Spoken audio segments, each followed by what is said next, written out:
This has been the strangest, craziest May in Utah, but I'm kind of loving the rain. I could do without the overcast every single day, but the rain is something I have grown to love so much. Now it takes me back to not only Oregon, but now Iceland. So many fun memories. Anyways, as promised, we're going to jump right in and I'm going to show you around my little patio garden. We're going to add a couple new additions and clear out some of the stuff that's dying off, starting with this little poppy flower plant. I'm pretty sure this should still be blooming, and I don't know if it's lacking in nutrients or if it really is just phasing out and the season isn't as long as I thought it was. Nevertheless, it's starting to look a little gnarly, so we're going to take this out. I'll probably plant it somewhere at my parents' to see if it'll come back next year. In its place, I am putting a purple salvia, and a huge bonus, this is very bee friendly. The bees pollinate these flowers and they love it. So I'm excited to have another little something to attract them to my garden. Speaking of bees, I was going to show you my bees this week. I'm keeping my bees on my parents' property, and we've been so busy and tied down with house renovations, which are coming along beautifully, but it has eaten up a lot of time, so I didn't quite get around to showing you guys my bees. But I will for sure be vlogging bees in one of my future videos. Here I'm just planting some butter crunch lettuce to fill up some of the gaps in the garden. This leafy lettuce looks so darling, and I was really excited about it and felt like it just gave it those finishing touches. I'll just rinse the dirt off real fast and then I'll show you around the garden really quick.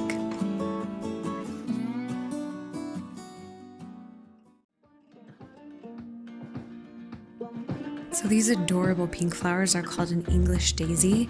And that little purple mound is called rock cress, which is also a perennial.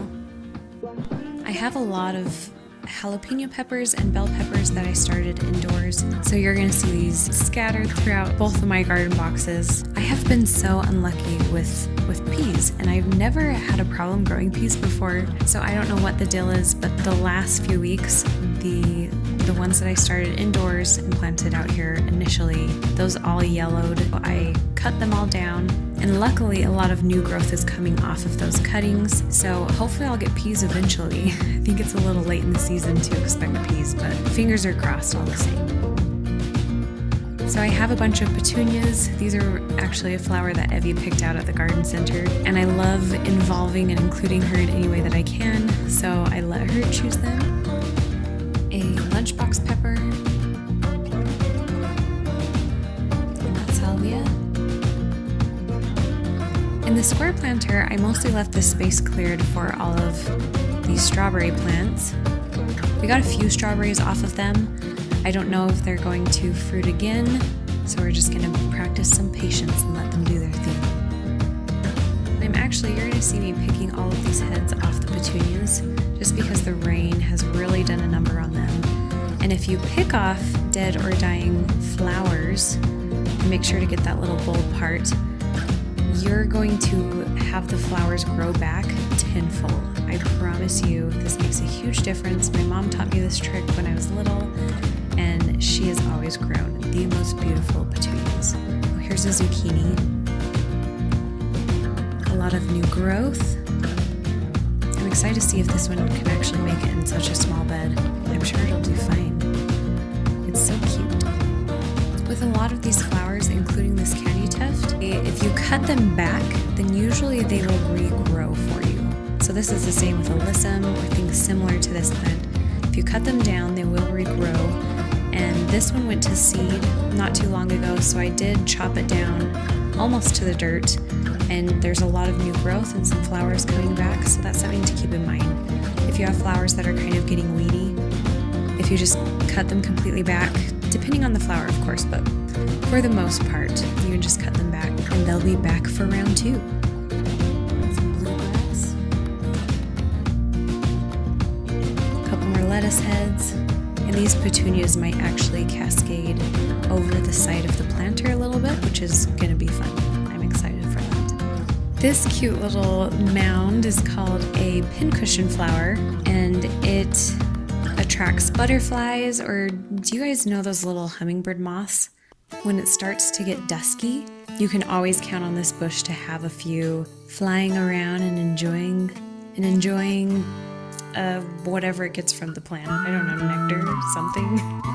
So this one I just clip off the dead flowers as well, or pick them off. So when they start to get a little brownish and sad, and I just snip them off, and then this is one that will grow back as well. I should have filmed like a week ago because it was a lot fuller a week ago, but it's gonna have its second wind here in a little bit. I've never done a mixed garden, meaning with flowers and vegetables and herbs, and I am loving it. It's so fun playing with the different textures and edibles versus non-edibles.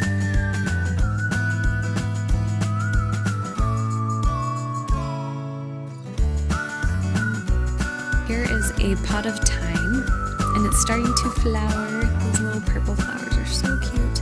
And this pot is from my sister. She got it from me for my birthday, and it's so pretty. So I actually missed this one. This is sweet mint, and this one has been really fun, mostly because you can come out and snack on this one, which Evie does. Every time she gets the opportunity, she will chow down on this mint. Normally I grow spearmint, but I've been experimenting with this one, which is sweet mint, and I think I kind of like the flavor of this one better for just eating straight out. It's got a really good flavor, and I think Evie would agree. So this is my lemon balm, and this is when it started to look kind of sunburned and sad, and so I cut it down and it's coming back really thick. But if you rub the leaves, the smell is amazing. I'm excited for this to come in a little thicker so I can start using it. And if I remember correctly, this is a red Reuben basil. It's my first time trying this variety, and it's so fun to experiment and grow new things. This clematis, I've had to very manually guide it up this post. I thought it would be a lot grabbier than it is, but it's needed a lot of guidance. I think if I had maybe wrapped the post in chicken wire or something similar, you know, something smaller for it to easily grab onto, then it would be kind of trailing on its own a little more. But because the post doesn't offer much for it to grab onto, I've been guiding it up by just kind of anchoring it with some string. But I am looking forward to this flowering, and it's getting so long. I'm excited with how long it's getting. One of you told me that the first year it probably won't come in super thick. So my expectations aren't super high, which makes me very pleased with where it's at, and I'm just gonna let it do its thing. Thank you so much to everybody who tuned in for this week's vlog. If you're new here, subscribe so you don't miss future videos, and we will catch you guys on the flip.